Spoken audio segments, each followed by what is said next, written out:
मैं धरना स्थल पर हूँ।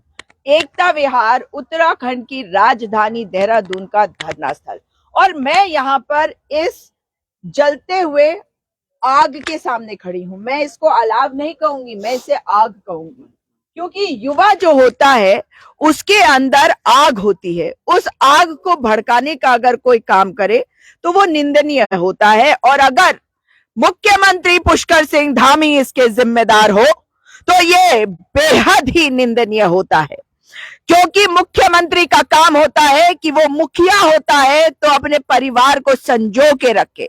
मगर यहां पर आप देख सकते हैं मेरे ये बच्चे आज भी धरना स्थल पर बैठे हैं। मैंने कहा आज भी इसलिए क्योंकि 90 दिन से ज्यादा हो चुके हैं और मैं बात करती हूं इन्हीं बच्चों से कि आखिर क्यों है वो यहां पर।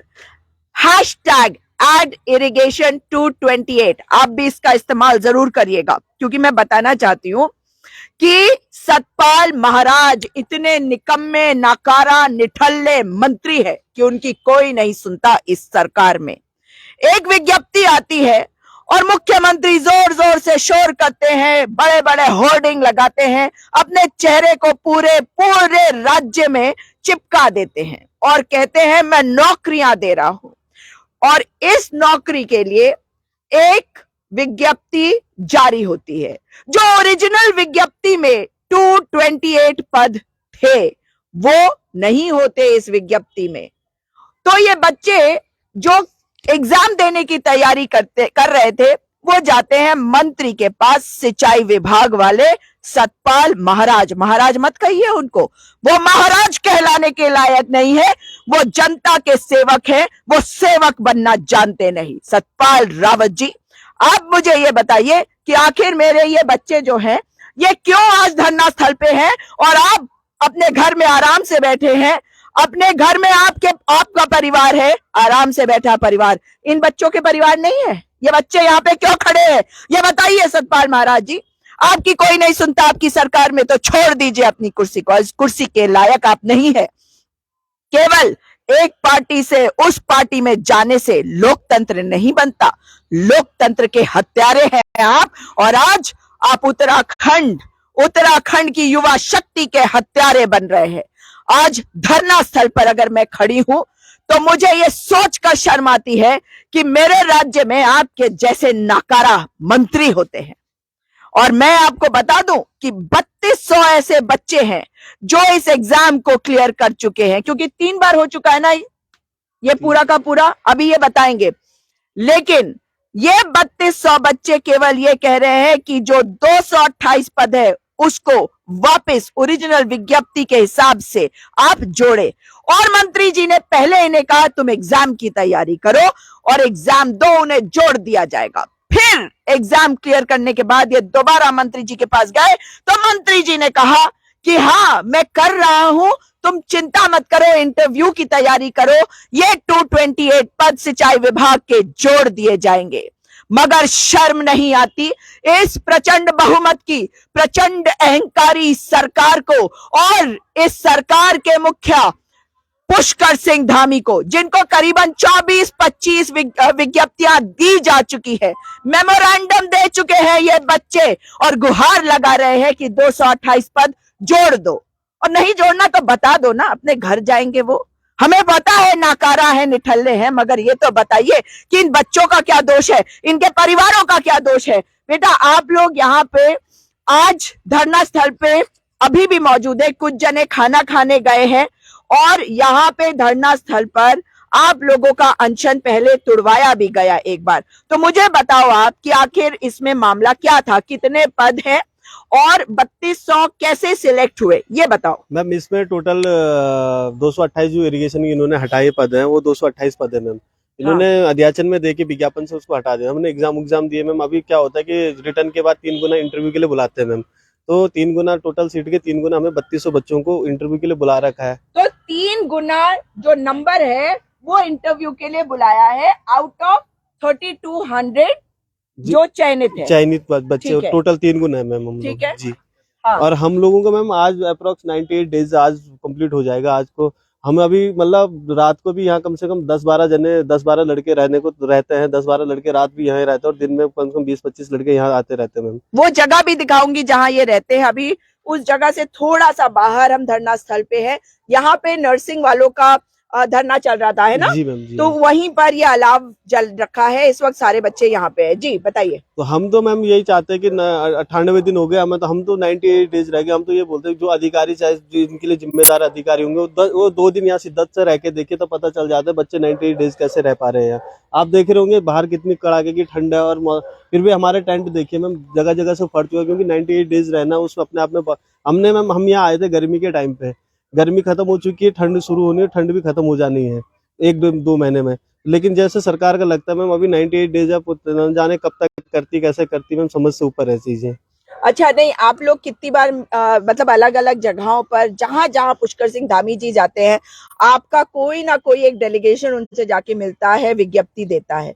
तो मुझे बताएंगे कि आप लोगों ने कितनी बार दिया है? मैम अभी तक हमारा ऐसा है कि जब जहाँ भी माननीय मुख्यमंत्री जी या माननीय महाराज जी का वो सिंचाई मंत्री साहब जहाँ भी उनके जाते हैं, जिस भी डिस्ट्रिक्ट में जाते हैं, जहाँ भी उनका वो होता है, हमारे साथ का हर एक मतलब 5-6 बंदों का डेलीगेशन जाता है, उनको ज्ञापन देते हैं।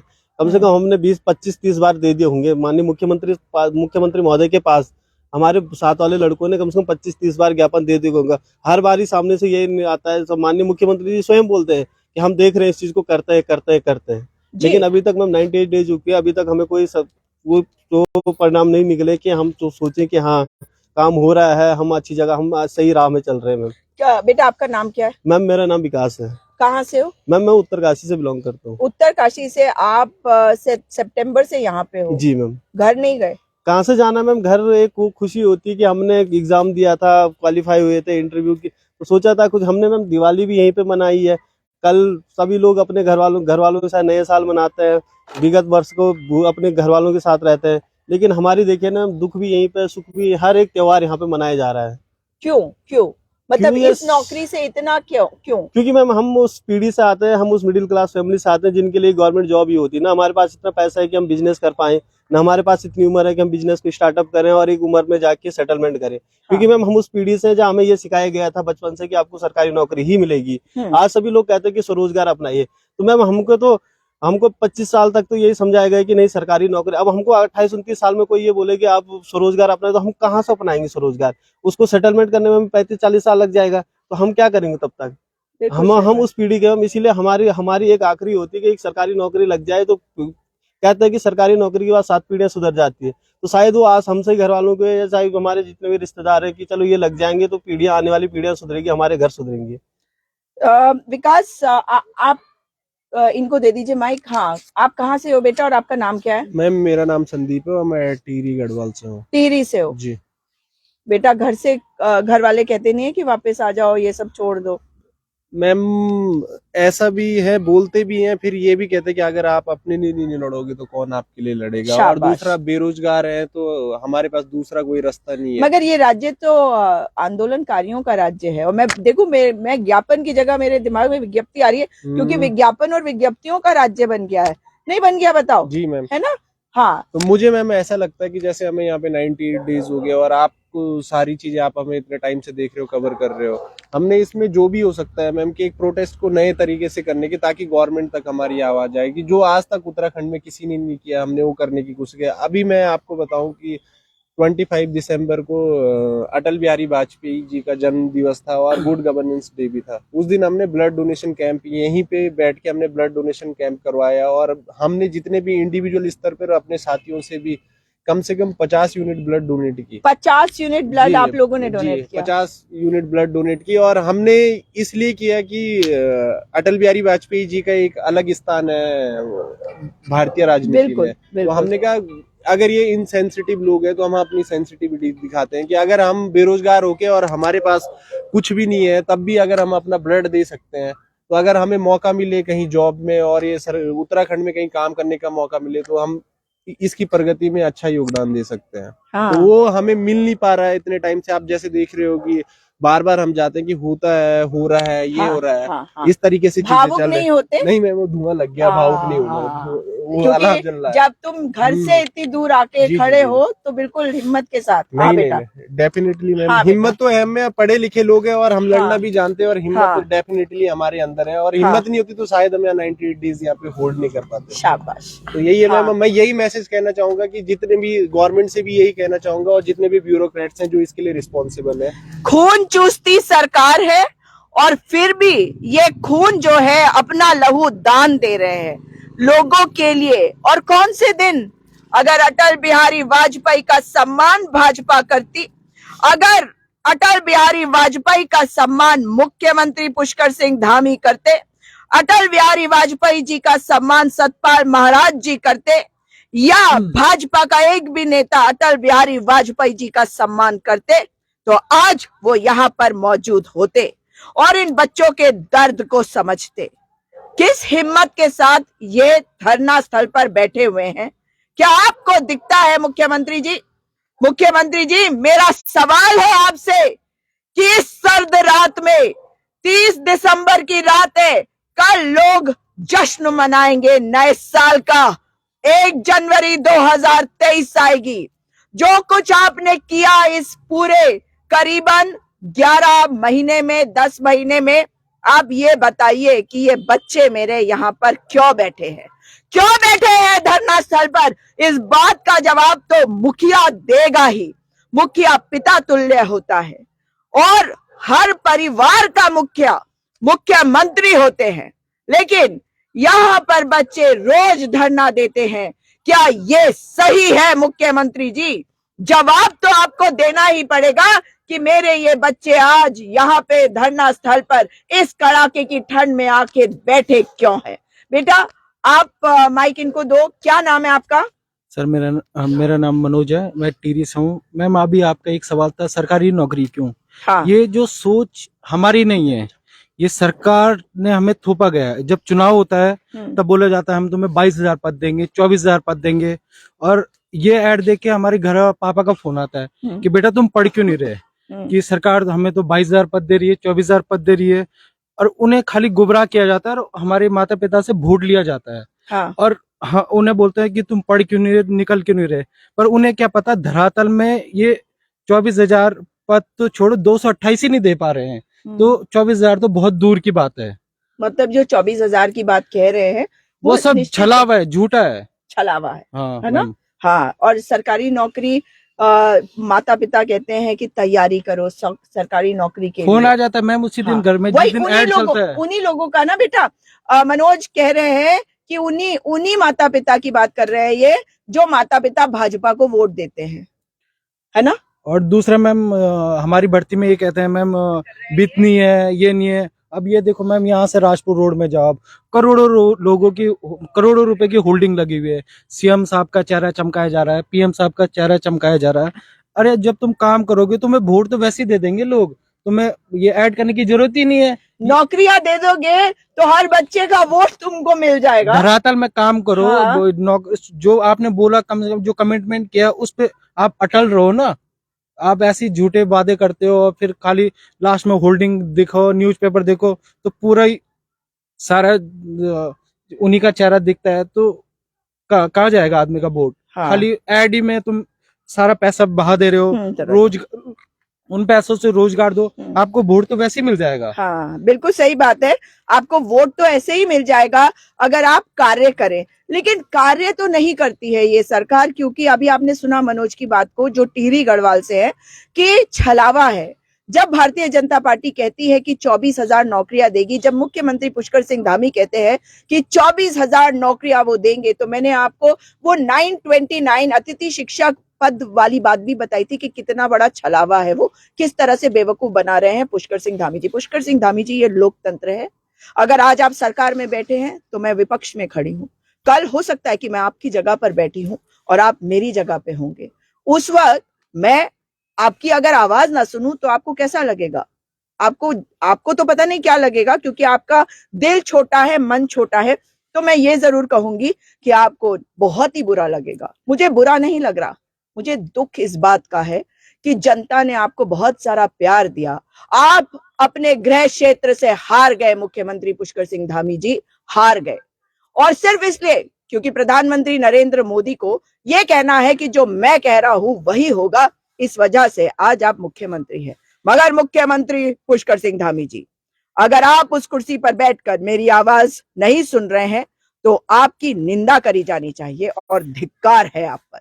लेकिन अगर आप सुन लेते हैं मेरी बात तो मैं सबसे पहले आऊंगी आगे और करूंगी आपका धन्यवाद।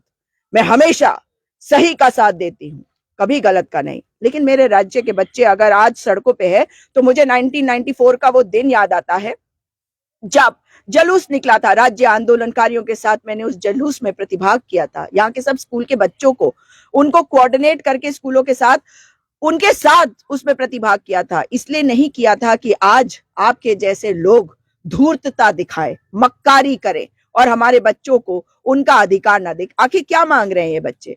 और आपके यहाँ ये भी देखा है मैंने कि धन सिंह रावत जी, उनके जैसे लोग तो जैसे कोरोना वॉरियर्स को, अगर कोरोना वॉरियर्स ने उनके खिलाफ मुर्दाबाद के नारे लगा दिए या वो विपक्ष के कांग्रेस पार्टी या उत्तराखंड क्रांति दल के पास चले गए तो उनके साथ नाइंसाफी करते हैं, बदले की भावना से कार्य करते हैं। और आप अगर बदले की भावना से कार्य नहीं कर रहे हैं पुष्कर सिंह धामी जी, तो बताइए कि इस ठंड सर्द रात में मेरे ये बच्चे पूरे उत्तराखंड से आए हैं, आज यहाँ पर क्यों मौजूद है? क्यों नहीं दिख रहा आपको इनका दर्द? क्यों नहीं सुनाई दे रही इनके दिल की पीड़ा? क्यों नहीं पता चल रहा कि इनके माता पिता कितने परेशान है? क्यों नहीं देख सकते आप कि ये बच्चे इस ठंड में हैं, ये भी इंसान है, ये भी किसी के बच्चे हैं। केवल आपके बच्चे नहीं है, केवल आप एक सैनिक के पुत्र नहीं है। इस राज्य में कई सैनिक के पुत्र हैं जो आज नौकरी मांग रहे हैं। आप नौकरी दे नहीं सकते तो छलावा करना तो बंद कर सकते हैं। अगर आपने 228 पद इरिगेशन विभाग वाले जोड़ने नहीं है ओरिजिनल अध्याचन के हिसाब से, तो आप इन्हें बता दीजिए ना, क्यों इन्हें खड़ा कर रखा आपने? बेटा मुझे आप लोग सब दिखाई नहीं दे रहे, मगर एक जने कोई और मिसिंग भी है जिनसे मैं बात करना चाह रही थी। कौन है? हाँ बेटा आप इधर आओ। आप कहाँ से हो? माइक दे दो। हम उत्तरकाशी से। उत्तरकाशी से। क्या नाम है बेटा? भूपेंद्र सिंह। भूपेंद्र जी मैम। हाँ भूपेंद्र, बताओ यहाँ पे तुम यहाँ पे हो, जी मैम। एग्जाम क्लियर किया है? जी मैम। तुमने क्या पढ़ाई करी पहले बताओ? मैम ये सिविल इंजीनियरिंग की तैयारी कर रहे हैं। अच्छा जी। अच्छा, और पढ़ाई कहाँ से करी है? मैम गवर्नमेंट कॉलेज से करे। कहाँ? उत्तरकाशी से। उत्तरकाशी गवर्नमेंट कॉलेज से। जी मैम। ये सरकारी कॉलेज, मुख्यमंत्री पुष्कर सिंह धामी कितनी भी राजनीति कर लो, ये कॉलेज जो है ना, ये कांग्रेस के टाइम पे बनाया हुआ है। अब समय है कि भाजपा वहां से पढ़ के निकलने वाले बच्चों को नौकरी दे। हमने पहला स्टेप किया, अब आप दूसरा स्टेप नहीं कर पा रहे। कमाल है, कितने नाकारा है, कितने निठल्ले, कितने मक्कार, कितने धूर्त। ये बच्चे इस ठंड में बैठे हैं मगर आपको फर्क नहीं पड़ रहा। लेकिन बताओ बेटा कि आप यहाँ पे बैठे हुए हो, इसको ऊपर करो। हाँ बताओ क्या कर रहे हो? मुख्यमंत्री कह रहे हैं कि नहीं नहीं ये तो बच्चे बेकार काम कर रहे हैं, यहाँ पे ये बैठे हुए, ये तो यहाँ पे मस्ती कर रहे हैं। कुछ नहीं मैम, हम अपनी जो मांग है हमारी इरिगेशन की 228 पोस्ट इनको ऐड करवाना है। बाकी हम किसी से कोई गुहार नहीं लगा रहे कि कुछ और करो। बस मुख्यमंत्री से, हमारे सिंचाई मंत्री से यही उम्मीद है कि हमारी जो इरिगेशन की 228 पोस्ट है उनको ऐड कर दो, फिर हम ऐसे निकल जाएंगे। हमें वो नहीं है, हमें कोई फायदा नहीं है आज सर्दी में इतने बैठने के। और ये सो कितना सारा ठंडा हो रहा है। जैसे मुख्यमंत्री आजकल कहीं मॉर्निंग वॉक में जा रहे तो लोगों से मिल रहे हैं, हम उनसे ये कहते हैं कि एक दिन इधर भी मॉर्निंग वॉक कर लो, हमसे मिलो, ताकि हमारा वो भी जाने कि कितना ऐसे सर्दी में कैसे रह रहे बच्चे। हाँ ये बात सही है, मुख्यमंत्री पुष्कर सिंह धामी बड़ा मॉर्निंग वॉक कर रहे हैं, बड़ा दिखा रहे हैं कहाँ कहाँ जा रहे हैं मॉर्निंग वॉक करके।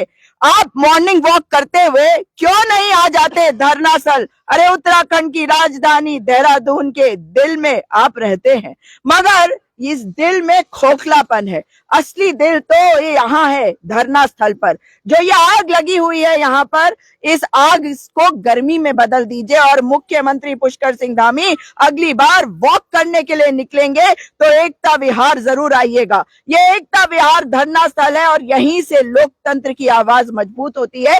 जो जो कमियां इस सरकार की है उन कमियों को बताता है ये धरना स्थल, क्योंकि जो परेशान होता है वो धरना करने आता है धरना स्थल पर। मुख्यमंत्री पुष्कर सिंह धामी यहाँ पर ये बच्चे बैठे हुए हैं आज, और यहाँ पर ये आपसे कर रहे सवाल और इनके माध्यम से इनके लिए, क्योंकि What is democracy? For the people, by the people, of the people. तो ये है for the people, of the people, by the people. यही है जनता जनार्दन। इन्हीं के माता पिता के वोट से आप आज मुख्यमंत्री है, आपकी सरकार है। लेकिन आप ये बताएंगे कि ये बच्चे यहाँ पर कब तक बैठेंगे? और मैं आपको आपसे विदा लेने के पहले जरूर दिखाना चाहती हूं कि यहाँ पे क्या हाल है और ये लोग कैसे रह रहे हैं। इनके पास सामान नहीं है।